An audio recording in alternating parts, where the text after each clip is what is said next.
دا دې زرانه له زه 15000 روپۍ ورکوم دا 15000 روپۍ ونیسه او دا 15000 روپۍ چې کوم دي نو دا بچو له پیسه اخلي بچو له چې کوم دي دا وایي زه پې کپړی له بسم الله الرحمن الرحیم ګرانو کتونکو علب خان شرپو ویلفیر فاونډیشن د خپل وس مطابق په دغه رمضان المبارک کې د دغه بېوسه بېکسه او بېڅوکه خلکو سره امداد جاري ساتلی دی د ټولو مخکې حضرت خان حاجي صاحب ټول لاس اوچت کې چې الله پاکي خوشحاله کړي په بچو باندې په والدینو باندې چې دا د هغوی د طرف نه تاسو سره امداد کېږي ګرانو کتونکو موږ د دلته کې چې کوم خلک راځي نو څوک په 2 پیرې راځي څوک په 3 پیرې راځي څوک داسې کونډې وي د چا د بچو دغه وي نو موږ په مختلفو طریقو باندې چې کوم دی نو د خلکو دا دې زرانه له زه 15000 روپۍ ورکوم دا 15000 روپۍ ونیسه او دا 15000 روپۍ چې کوم دی نو دا بچو له پیسه اخلي بچو له چې کوم دی دا وایي زه پې کپړی له به داسې ده څو کالونه دلته راځي دا 2 کالونه د دې یو لور چې کومه ده نو علم کوي او اوس اخیرنۍ درجه کې ده الحمدلله الحمدلله تر اخیری درجې پورې کتابونه بیگ د سکول داخلي ټول دغه شانتې د نورو بچو داسې ده زما د 8 کاله وشو دلته راځم خاوند مې په جیل کې پروت دی او دلته ما تر څه میلاویږي دا د اخري شپږمه درجه ده د اخري پورې دا ما د کتابونه هم راکوي د بچو سکول بستي اکثر راله راکوي سودا هم راله راکوي اوس ټوله روژه زموږ په دا آباد ده د موږ له دا سره راکوي دلته نیولو د وړو تعلیم هر څه موږ له دا پوره کوي صحیح ګرانو کتونکو د حضرت خان حاجي صاحب یو نوم دی د هغه له طرفه چې ما دا 15000 روپۍ دې ورکړې نو دغه ماشومه یتیمه ده یعنې د یو خاوند چې اویشتې دی هغې دا د هغې لور ده داسې ده نو هغه یتیمه ماشومه ده بل ورسره رور هم دی نو دا د هغوی په خواهش باندې چې کوم دی نو چاله ورکړه نو ما پکې د دوی چونو کړو دا مورکۍ چې کومه ده راشه مورې دې خواته چې په ټیم باندې زه یې پېښور نه راغلی ده پېښور نه دې خواته راشه اورې او د دې زه کور ته تللی وم سپین ږیري بابا یې دي او بچي یې دي او ضرورتمنده ده دغه پېښور نه سودا نه راغلی څه ویې کوي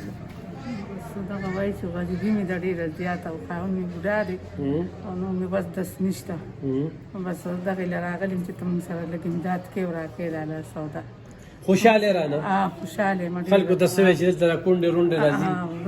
بالکل دوی د څوک سرولیږي که نه رالیږي ولا سودا هر څه ولا رالیږي نه کېږي که نه نه رالیږي رالیږي ولې نه رالیږي دلته ضرورتمند راځي د ښځو دا کیسې خورې که نه بالکل ولې نه اورم څوک یو شانتې وایي څوک بل شانتې وایي خو ته خو پسې پېښور ته لاړې دومره لرې ته بس زه لاړم دلته خوند نشته دلته څوک چا سره صدقه امداد نه کوي بس د مجبورۍ نه دلته رالم تاله رالم چې مونږ له ته سره راکړي وړه موږ راکړي دغه شان ناست یوه کپکه ناست صحیح صحیح بس د دغې وجې نه دا واله پیسې دا واله پیسې حضرت خان حاجي صاحب ته به څه کړي دوا به ورته کړي څه دوا به ورته کړي چې خدای پاک یې په بچو باندې خوشحاله کړي صحیح ده دا دې دا وګوره دا فیملي بنسپتي ورسره او دا چې کوم دی نو اوړه راشه لور ورسره راغلی دا هم څه راشه ده دې خواته راشه دې سره لور راغلې ده پېښور ته به چې کوم دی نو دا دې دې خوا راشه ده دا چې کوم دی وړي به دا ونیسه دې خواته ها ته راشه دې خواته ته څو کالونه راځې دلته روس کالم راغلی سخت کالم راغلی څه دې وړلي دي ځای نه خوشحاله دی ځای نه ستا خاوند څومره وخت نه دی 4 کاله شو چې په جیل کې دي څو بچي دي نو ژوند دې څنګه تېرېږي پلار په خپله ښه دې خوښه ته ده او پیسې واخېسته تا نه مې درکړې ښه ته راشه ښه دې مور لپاره ما 2 پیرې ویډیو کړه د دې لورکۍ ده څویمه درجه کې ده لږ تیز ووایه 4مه درجه کې ده او دا وایي خو هغې لپاره څوک څه وکړي دا 4م د دې دا کتابونو پیسې راله څوک راولېږي دا ډېره زیاته ضرورتمند ده چې دا کتابونه دې له واخلي ښه دلته کې راځئ خوشحاله دي ځای نه صحیح ده دا واله راشه ده دا واله ښځې تاسو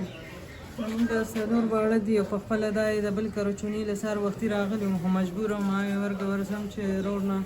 څه دونه دغه وکړم چې څه واړو له خو مه پیدا شي څومره وخت نه راځي دلته یاره دا 3 کال دی خوشحاله دي ځای نه الحمدلله خدای دې ډېره درکړي تا اوس وایي ما چونه کوله او په څو دا څه دی اوس هم په بد حال کې لا په هغه مزدوري دې بچو له کوله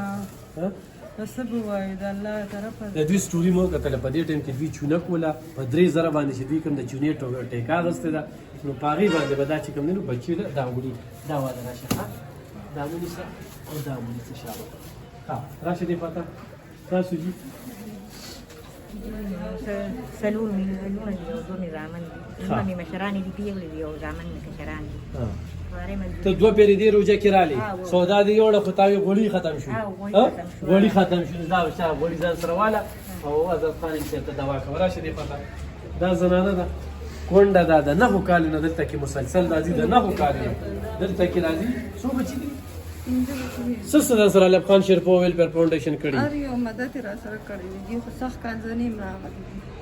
دي لاله غشتې دي وړې را کړي دي بچو له مې یو ضرورت پوره کړی دی اوس مې یو دوی دي وړوکي دي هغه د سکول بس دقه مسله ده تاسو ته ما درې ضرور دی بس یو دوی مې د جنکۍ خو مې بس اداره کېږي سبق ویې خو دوی مې دقسې ده چې سکول پیوي ځانو کتونکو دا زنانه په سر باندې منیاري خرڅوي او کونډه ده نهو کالو نه دلته کې راځي څو کاله کلتون جوړ نهم کال دی به چې کله نه کونډه شوې د ایوب خان شیرپور ویلفیر فاونډیشن ته راځي په دې حالاتو کې دا مزدوري کوي او د دغې خپلو بچو خصمانه او کفالت ته یې ذمه اخیستې ده او دا یو زوی د ده چې کوم دی نو تعلیم دا یو صدقه جاریه ده څوک داسې وي چې هغه پلانکې زنانه چې کونډه وه منیاري چې خرڅوي د هغې په بچي باندې زه تر اخره پورې تعلیم کوم دا زنانه دلته کې راځي دا ماله په مات اخبه راغلې ده په مات لاس راغلې ده په مختلف وختونو کې راغلې ده بغیر روجې هم راغلې ده او د دې ځای نه چې کوم دی نو هر څه وړلې دي دغه ویډیو کې ګرانو کتونکو مونږ یو زنانه ته 15,000 روپۍ هم ورکړې په دغه ویډیو کې مونږ یو زنانه ته کرایه هم ورکړه د پېښور او په دغه ویډیو کې مونږ غوړي هم ورکړل اوړه هم ورکړل چاول هم ورکړې او دغه ویډیو مونږ د عزت خان حاجي صاحب الله پاک دې تاسو له ډېر اجر درکړي زموږ یو بل ورور د دوبۍ ده هغه ډېره زیاته مننه کوم هغه سلسله هم روانه ده او حاجي صاحب چې کوم دی ما له کله پیسې رالېږلي بیا 10,000 روپۍ پکې ستا شو الله پاک دې ډېر عزت وکړه ورسره چې کوم دی نو په دې کې سرسایه چې کومه ده هغه یو څو علما چې کوم دي 15 علما هغه ټاکلي دي هغوی عمل کوم ګڼ کتونکو په دې باندې زموږ د اضافه او یو اکاونټ نمبر دې څوک را سره مدد کوي نو ډېر زنانه چې کوم دی دلته مسلسل راځي او خالي لاس رانه راځي نو چې د دې زنانه خو دغه شانتي مدد کېږي مننه